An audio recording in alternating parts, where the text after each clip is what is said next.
Salut à tous et bienvenue dans ce nouveau tutoriel vidéo. Pour ceux qui sont nouveaux sur la chaîne, ici c'est École Virtuelle Africaine et on présente les vidéos de tout ce qui est éducatif.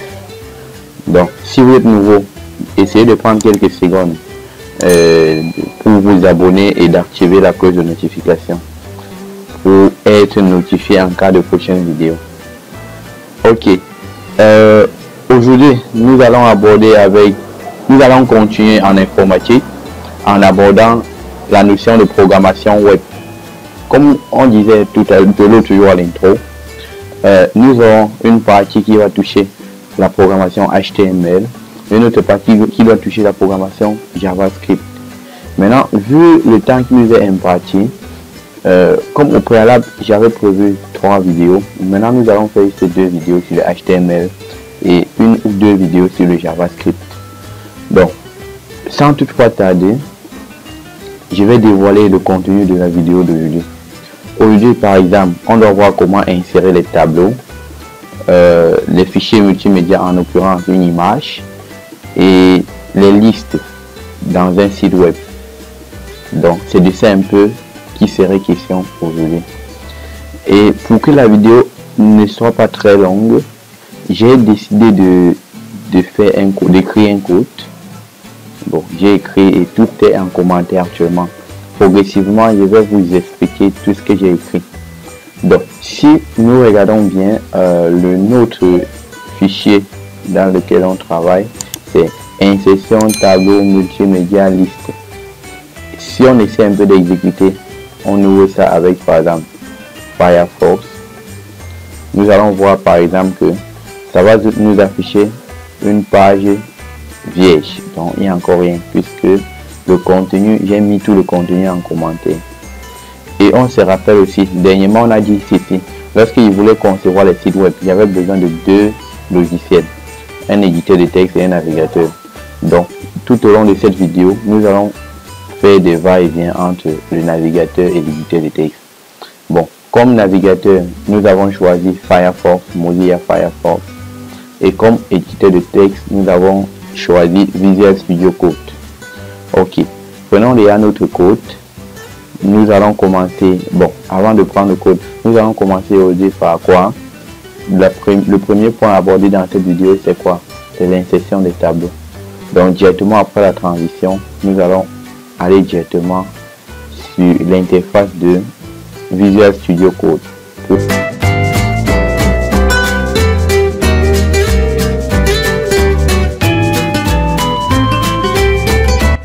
Ok, après cette transition, bon, vous voyez un peu beaucoup de code, mais j'ai mis ce code en commentaire. Je vais essayer d'enlever les commentaires ligne par ligne et on va comprendre un peu comment ça se passe. Donc, si vous regardez bien, j'avais mis en commentaire, j'enlève. Vous voyez, H2, qui veut dire quoi? C'est un sous-titre. Donc, ou le titre, c'est un titre, le titre d'une partie. H2, j'ai mis insertion d'un tableau. Et on enlève ce qui est en commentaire. Et je vais expliquer progressivement de quoi il est question dans ce code. Bon, en fait, si vous regardez bien, regardons un peu le code. Nous avons commencé par la balise table. Par la suite, nous avons mis l'attribut border égale à 2, donc juste pour définir les bordures. Et white égale à 60%, donc ça va prendre les 60% de la largeur. Donc, caption, liste de fournitures. Donc, caption également permet de mettre le titre. Nous avons TR. Donc, les cellules dans tête sont dans les TH. Et les cellules simples sont dans les TD. Je pense que c'est exactement comme ça que vous l'avez expliqué en classe. Et à la fin, on ferme table. Donc, si nous enregistrons cette partie, donc CTRL S, et nous partons au niveau du navigateur, on actualise. Vous voyez bien qu'on a un tableau dont le titre est liste des fournitures. Et ici, nous avons trois colonnes. Donc, fourniture, prix, unité, quantité. On a cahier. Bon, c'est exactement ce qu'il y avait dans le code. Donc vous voyez que on a saisi le code dans un éditeur de texte et on a interprété avec navigateur. Donc voilà un peu ce qui se passe. Ok, directement après la transition, nous allons entrer dans la deuxième partie où il serait question d'insérer une image dans notre site, web.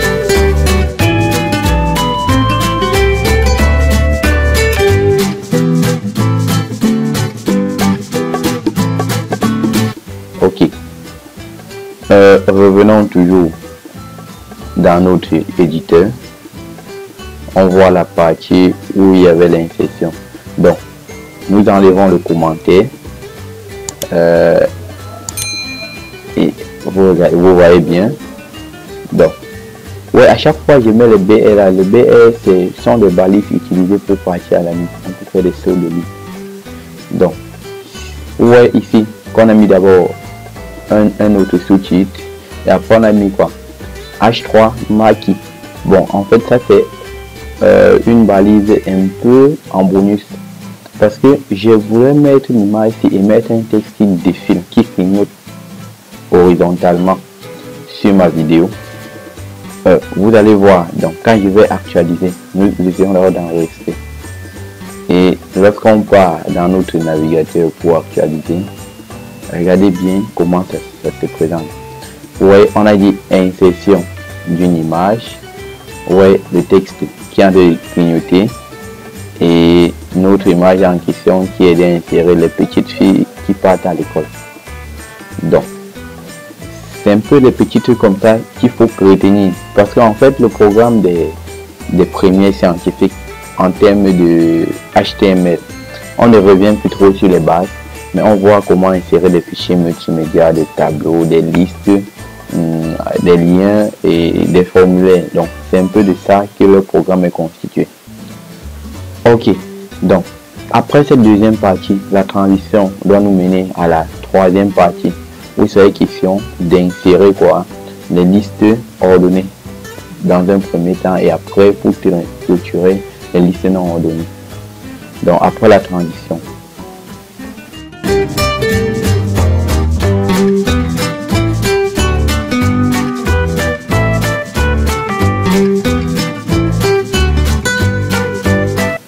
Ok, allons directement sur l'interface de notre éditeur et essayons d'enlever la partie qu'on a mis en commentaire. Regardez bien.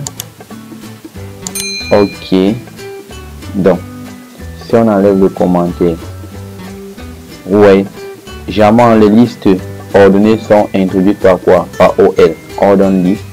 Ici type, généralement ça peut être le 1, 2, 3, les ABC ou encore bon d'autres ou les grands 1, grand 2, grand 3. Donc ici on a donné le type 1, 2, 3. Donc ça veut dire quoi? Ici on aura 1, 2, 3. Bon, excusez-moi, il y a un petit souci là. Ici on va dire être attentif. Ok, et c'est un peu d'enregistrer et allons voir le rendu au niveau du navigateur. Donc si on actualise,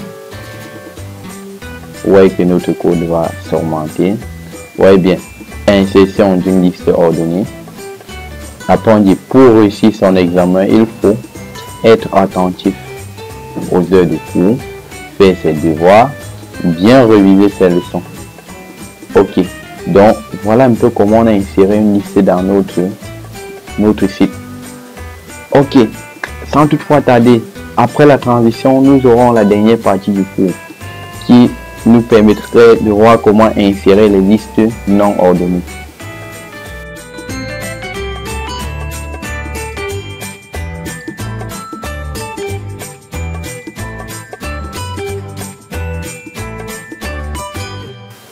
Ok, après cette petite transition, nous partons toujours du côté de notre éditeur de code. On essaie un peu d'enlever les commentaires et qu'on enlève les commentaires. Essayer un peu de comprendre d'abord de quoi il est question. Vous voyez par exemple ici on a dit quoi? H2, les enseignants aiment les bons élèves qui ont des caractères suivants. Ici, on a mis quoi? UL, liste non ordonnée, unordoned list. Et le type, c'est disque. Bon, vous-même, vous devez voir le rendu. Vous voyez assidu, travailleur, obéissant. Ok. Allons maintenant du côté du navigateur pour voir ce que ça donne. Si on actualise encore. Ok. Une autre partie insérée. Vous voyez que les 10 ont permis de mettre le point. Donc, les enseignants aiment les bons élèves qui ont les caractères suivants: assidu, travailleur, obéissant. Donc, si on reparcourt notre navigateur, aujourd'hui, on a compris comment insérer un tableau. Voilà d'abord le rendu. Après, on va encore remontrer le code. Nous avons vu comment insérer une image avec un texte qui clignote. Nous avons vu comment insérer les listes ordonnées. Et enfin, nous avons vu comment insérer les listes non ordonnées. Et allons au niveau de l'éditeur de code et revoyons un peu. Donc, pour insérer le tableau, on a utilisé la balise table. Donc, vous voyez. Donc, vous pouvez encore essayer ça sur vos machines à la maison.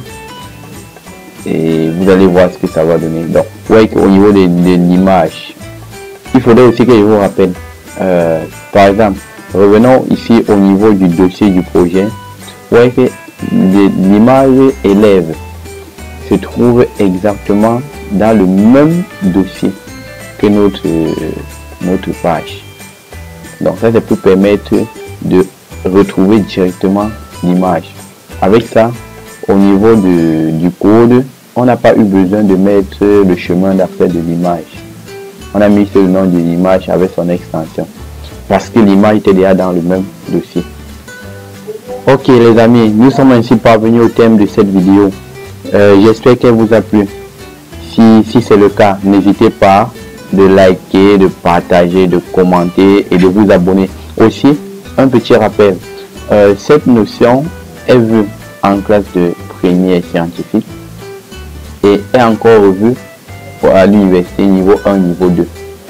Donc, merci pour votre attention et à nous revoir à la prochaine vidéo.